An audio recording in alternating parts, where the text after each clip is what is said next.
ನಮಸ್ಕಾರ. ಉತ್ತರ ಕರ್ನಾಟಕ ನ್ಯೂಸ್ ನ ಡಿಜಿಟಲ್ಗೆ ಸ್ವಾಗತ. ನಾನು ಹನುಮಂತ್ ದೇಶ್ಮುಖ್. ಬಿಲ್ ಗೇಟ್ಸ್ ಕೃತಕ ಮಳೆಯ ಬಗ್ಗೆ ವೈರಲ್ ಸುದ್ದಿಗಳು ವಾಟ್ಸ್ಆಪ್, ಫೇಸ್ಬುಕ್ ಸೇರಿದಂತೆ ಹಲವು ಸೋಷಿಯಲ್ ಮೀಡಿಯಾ ವೇದಿಕೆಗಳಲ್ಲಿ ಕಳೆದೊಂದು ವಾರದಿಂದ ಹರಿದಾಡ್ತಾ ಇವೆ. ಬೆಂಗಳೂರಿನಲ್ಲಿ ಮಾರ್ಚ್ ತಿಂಗಳಲ್ಲಿ ಇದ್ದಕ್ಕಿದ್ದಂತೆ ಮಳೆ ಸುರಿದಿರುವುದು ಹೇಗೆ? ಬಿಲ್ ಗೇಟ್ಸ್ ಕರ್ನಾಟಕದಲ್ಲಿ ಅಲ್ಲಿಕಲ್ಲು ಮಳೆ ಸುರಿಸುತ್ತಿದ್ದಾರಾ? ಬಿಲ್ ಗೇಟ್ಸ್ ಭಾರತದ ಮಳೆಯನ್ನ ನಿಯಂತ್ರಿಸುತ್ತಿದ್ದಾರಾ ಎಂಬಿತ್ಯಾದಿ ಅನುಮಾನಗಳು, ಕುತೂಹಲಗಳು ಹರಿದಾಡುತ್ತಿವೆ. ಹಾಗಾದ್ರೆ ಈ ಸುದ್ದಿ ನಿಜವೇ? ಬಿಲ್ ಗೇಟ್ಸ್ ಪ್ರಭಾವ ಕರ್ನಾಟಕದ ಮೇಲೂ ಉಂಟಾಗಿದೆ ಎಂಬ ಈ ಪ್ರಶ್ನೆಗಳಿಗೆ ಇವತ್ತಿನ ಈ ವಿಡಿಯೋದಲ್ಲಿ ಉತ್ತರವನ್ನ ಹುಡುಕುವಂತ ಪ್ರಯತ್ನ ಮಾಡೋಣ. ನಮಸ್ಕಾರ, ನಾನು ಹನುಮಂತ್ ದೇಶ್ಮುಖ್. ನೀವು ನೋಡ್ತಾ ಇದ್ದೀರಾ ಉತ್ತರ ಕರ್ನಾಟಕ ನ್ಯೂಸ್. ಅಮೆರಿಕದ ಅತಿ ಶ್ರೀಮಂತ ಉದ್ಯಮಿ ಬಿಲ್ ಗೇಟ್ಸ್ ಮಳೆಯ ಸುದ್ದಿ ಭಾರಿ ವೈರಲ್ ಆಗಿದೆ. ಕರ್ನಾಟಕದ ಹಲವೆಡೆ ಸುರಿಯುತ್ತಿರುವ ದಿಢೀರ್ ಮಳೆಗೆ ಮತ್ತು ಹವಾಮಾನ ಬದಲಾವಣೆ ಹಿಂದೆ ಅವರದೇ ಕೈವಾಡ ಇದೆ ಎಂಬ ಚರ್ಚೆಗಳು ಕೂಡ ಶುರುವಾಗಿವೆ. ಮೋಡ ಬಿತ್ತನೆಯ ಬಗ್ಗೆ ನಿಮಗೆಷ್ಟು ಗೊತ್ತು? ಬಿಲ್ ಗೇಟ್ಸ್ ಬಗ್ಗೆ ಭಾರಿ ಸುದ್ದಿಗಳು ಹರಿದಾಡ್ತಾ ಇವೆ. ಸುದ್ದಿಗಳು ಮತ್ತು ರೀಲ್ಸ್ ಗಳಲ್ಲಿ ಮೋಡ ಬಿತ್ತನೆ, ಬಿಲ್ ಗೇಟ್ಸ್ ಬಗ್ಗೆ ಚರ್ಚೆಗಳು ಕೂಡ ನಡೀತಾ ಇದೆ. ಯಾಕಂದ್ರೆ ಕಳೆದ ವಾರ ಕರ್ನಾಟಕದಲ್ಲಿ ಇದ್ದಕ್ಕಿದ್ದಂತೆ ಮಳೆ ಸುರಿಯಲು ಇದೇ ಕಾರಣವೇ ಎಂಬ ಚರ್ಚೆಗಳು ಕೂಡ ನಡೆಯುತ್ತಿವೆ.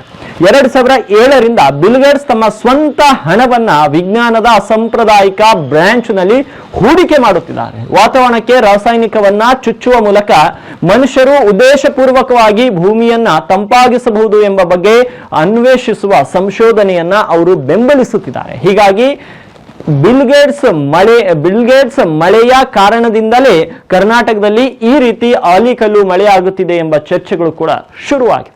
ಆದರೆ ವಾತಾವರಣಕ್ಕೆ ರಾಸಾಯನಿಕವನ್ನ ಚುಚ್ಚುವ ಈ ಸಂಶೋಧನೆಗೆ ಬಳಸಲಾಗುವ ವೈಜ್ಞಾನಿಕ ಪದವನ್ನ ಸ್ಟ್ರಾಟೋಸ್ಫಿಯರಿಕ್ ಏರೋಸಾಲ್ ಇಂಜೆಕ್ಷನ್ SAI ಎಂದು ಕರೆಯಲಾಗ್ತದೆ. ಇದು ಮೂಲಭೂತವಾಗಿ ಸೂರ್ಯನ ಬೆಳಕು ನಮ್ಮ ಗ್ರಹವನ್ನು ಅಂದ್ರೆ ಭೂಮಿಯನ್ನ ತಲುಪುವ ಪ್ರಯತ್ನವಾಗಿದೆ. ಬಿಲ್ ಗೇಟ್ಸ್ ಅವರ ರಾಸಾಯನಿಕ ಸಿಂಪಡಣೆಯಿಂದಾಗಿ ಇತ್ತೀಚಿನ ದಿನಗಳಲ್ಲಿ ಭಾರಿ ಮಳೆ ಉಂಟಾಗಿದೆ ಎಂದು ಹೇಳಿಕೊಂಡಿರುವಂತಹ ಸಾಮಾಜಿಕ ಮಾಧ್ಯಮದಲ್ಲಿ ವಿವಿಧ ವಿಡಿಯೋಗಳು ಪ್ರಸಾರ ಮಾಡಲಾಗ್ತಾ ಇದೆ. ಆದರೆ ಸನ್ ಡಿಮ್ಮಿಂಗ್ ತಂತ್ರಜ್ಞಾನ ಎಂಬ ವಿದ್ಯಮಾನಕ್ಕೆ ತತ್ವಿರುದ್ಧವಾಗಿ ಬಿಲ್ ಗೇಟ್ಸ್ ಈ ರಾಸಾಯನಿಕ ಸಿಂಪಡಣೆ ಅಥವಾ ರಾಸಾಯನಿಕವನ್ನ ಇಂಜೆಕ್ಟ್ ಮಾಡುತ್ತಿದ್ದಾರೆ ಎಂಬ ಚರ್ಚೆಗಳು ಕೂಡ ನಡೀತಾ ಇದೆ.